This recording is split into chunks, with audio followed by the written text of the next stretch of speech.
The modern world we live in is deeply nihilistic and materialistic, and most people's lives lack a deeper sense of meaning and purpose.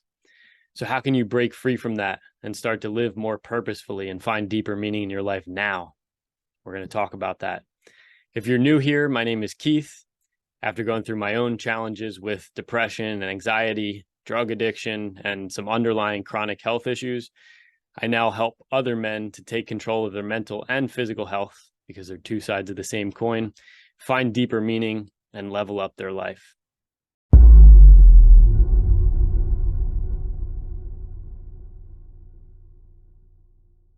So the biggest thing that I see about purpose is that our world desperately needs people who are living purposefully and intentionally.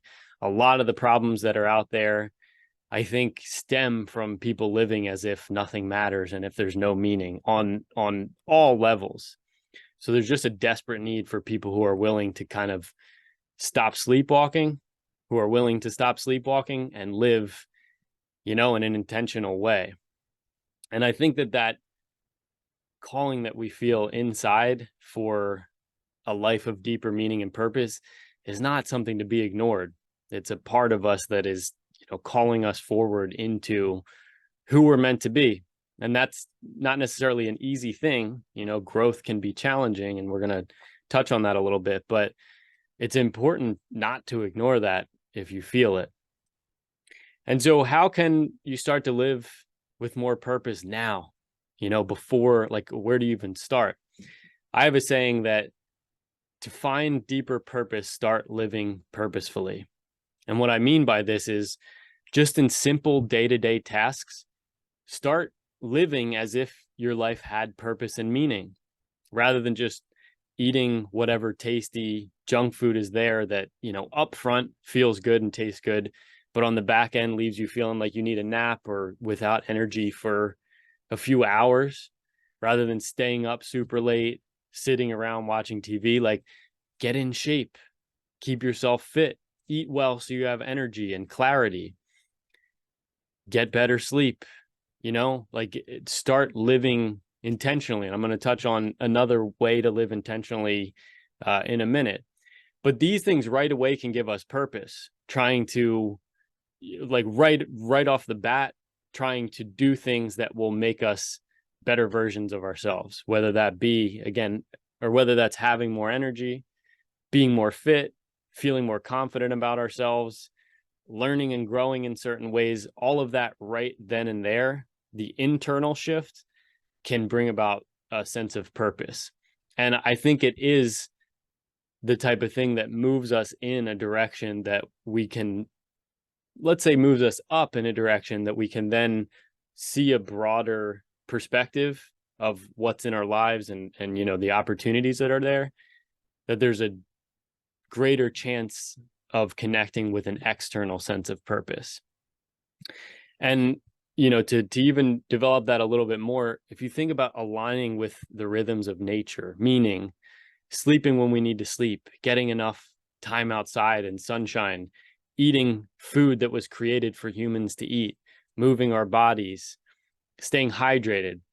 This will shift, these simple physiological changes will shift our inner state, shift our brain and our mind, and it just changes our outlook. It changes our ability when we have other problems to solve, like relationships, careers, whatever the case is. When we sort of up level that inner state, it's much easier to address the external challenges in our lives. The next component of this is to bear your cross, to learn to accept the challenges that are in your life. And I see this as like there's two components to this.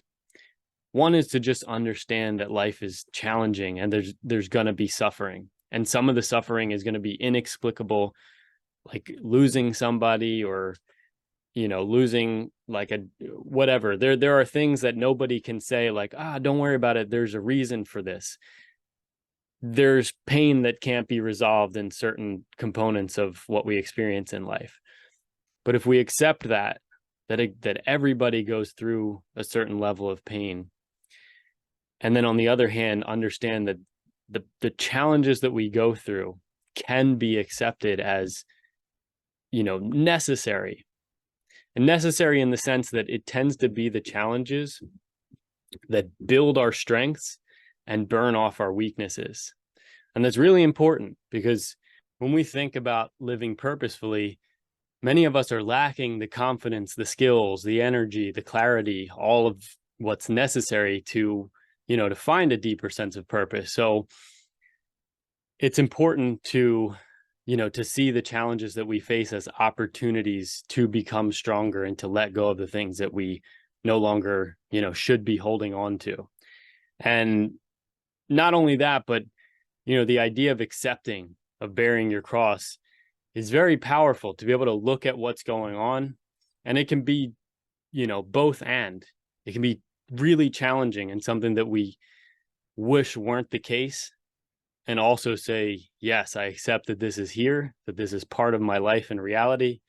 And I'm going to allow it to work in me and work on me to change me, to make me, a better person, a more loving person, a more patient person, to let go of, insecurities, to develop the psychological strength and the emotional resilience to be able to face things like this. So when you make that shift, I think it's maybe one of the most important shifts that a person can make that shift to accepting that challenges are there for a reason and can be used to help us grow. Life inherently changes. The next one is to cut out the things that are pacifying us enough to stop actually seeking purpose. And a big one for me on this is like watching TV and Netflix and stuff. We sort of find through the vicariously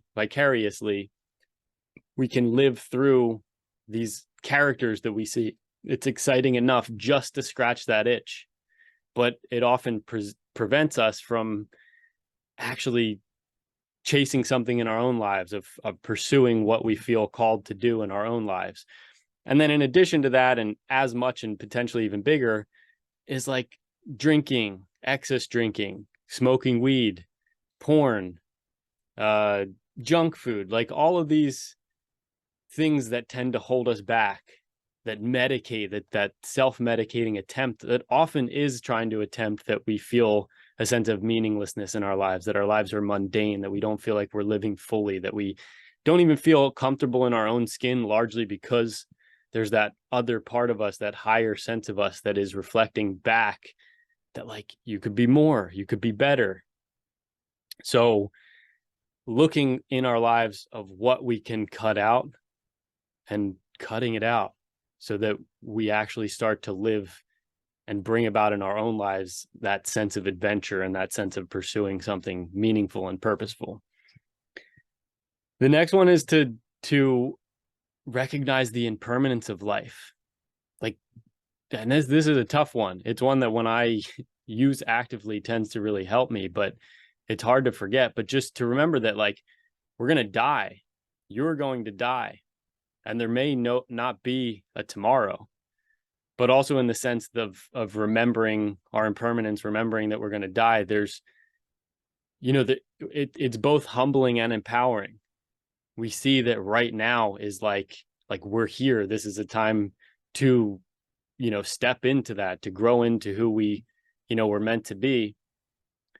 And to also realize that, like, we're not that important. Like, we're both the most important and the least important at the same time in some sense. But, with all the insecurities that we have and worrying about what other people think and, getting bogged down by these kinds of things, like, we're going to die and all of that's going to be lost. And like, I think it's true that for a lot of people, should they have the chance to not die suddenly, lay on their deathbed and just realize how much they never actually lived. And that's not something that I want to do. And I don't think it's something that you want to do either. But I think taking seriously that, like, we're going to die can be very helpful motivator to move forward. The next is to get curious. Curiosity is such a powerful state of mind. And curiosity often can help us to break free from being stuck, because we get stuck in like, this is who we are, this is our life, this is what we do, this is, you know, our patterns. And it's often that when we're curious, we tend to think like, well, is this really the best way of doing this? Is this actually what I want? Am I really happy here? What would happen if I did this? Maybe how I did this thing before doesn't have to represent what it is. Like maybe I was miserable working out before, or like hated it.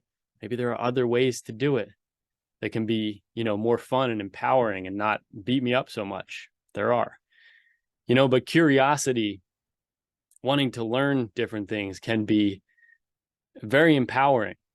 And you know, curiosity, even in terms of the challenges that we face, this goes back to the acceptance and the bearing our cross. Is like, if you turn around and look at what is affecting you, what is afflicting you, what is challenging you, and authentically try to solve that problem in your own life, like that will empower you with a certain skill. And most likely whatever you're going through or whatever you're struggling with, many other people are as well.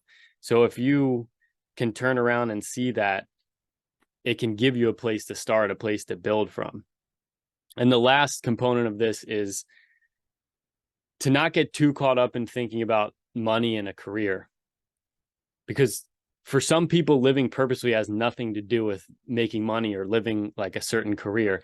And a job that doesn't feel purposeful can feel purposeful in the sense that you can use it as a bridge to something better. Maybe it's the way that you fund your more purposeful way of life. Maybe it's how you fund learning the skills and things that you can do to turn a career into that. But maybe it's also just the way that you support a family or support yourself in doing what you love on the side, or doing what you love even in a personal way. So I think, at least initially, separating or decoupling the idea that purpose needs to be monetized. And it doesn't mean let it go completely. If you want to find a way to make money doing it, like, that's what ended up happening for me. And I'm very grateful that I get to work with, you know, other people and do something that's very meaningful to me and support myself and my family as a result. But at least up front, you have to be willing to go places and do things without the sense of like, how's it going to pay right away? Because a lot of times you have to earn it. You have to go through things. You have to learn. You have to develop. And then, it's very much been my experience, and I see it with other people. And then things just opportunities start to appear and connections start to appear. And there are those chances to make money doing something purposefully. So again, to find deeper purpose in your life, start living purposefully now. It can be that simple. And I don't think it's often the other way around. Most of the time we don't find a big purpose and then decide to live purposefully. We decide to start living purposefully and intentionally, and that leads us closer to a deeper and bigger sense of purpose and meaning. So I hope this was helpful. I appreciate your time and attention. In terms of the starting to live more purposefully and taking control, on my website, I have a free guide with, I call it high mileage foods for mental health. They are the top foods that all men who are trying to improve their mental health, improve their energy, should be eating. And also in that, there is a list of the worst foods, the ones that tend to cause inflammation, gut problems, and underlie a lot of the, you know, fatigue, depression, anxious feelings that we have. So check that out, risingstronger.com, and I will see you in the next video.